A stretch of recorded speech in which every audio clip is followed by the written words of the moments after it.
JNIMS की महिला सिंगी fee structure दा चाउना उहोंग लाखिबा बु यानिंगदब फोंदोक्तुना JNIMS की OPD ममांगदा हौकिबा तांग कुटमाथोइदगी चंगचिलखिबा खोंजंग अदु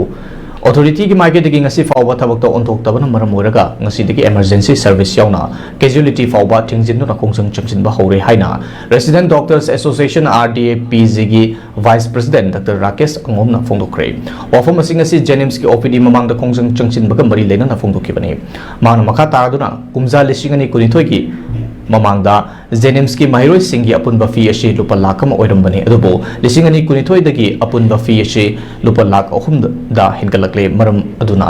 resident doctors association RDA PG की माइके दगी हानगुमना अपुनबा फी अशी लुपा लाख अमा दा ओहनबिनबा हाइना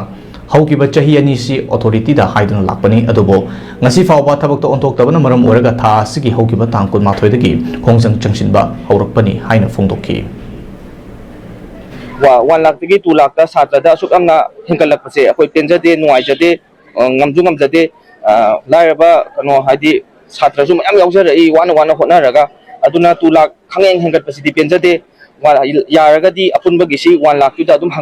handhabiyo na koi mayam dagi su mideng senjari aduga concern authority na su khara mideng sangbina ba haijari ngasi wari sanabududi akoi just koi manunggi pura nati moisu moigi point da khara hai akoi gi point hai asingba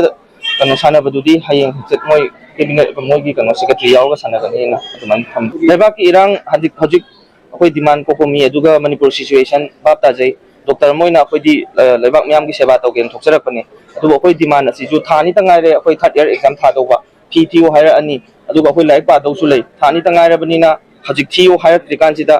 sahi ani ngai jara pani moina strike to gono na akoi sum taraga in a legal way da tapna ngai jara me yaraktabdagi akoi si tawjabani aduga casualty shutdown OPD shutdown hai se akoi doctor se akoi si JNIMS de le se JR PG SR consultant le jai akoi PG hire section du tang akoi gi tang demand do phangnaba akoi tang handok sabani atopa intern JR SR consultant na di adum mathau do tawri aduga leba ki irang se kanjal agadi akoi adugi su drop ama tawra thamdaramne khudakta akoi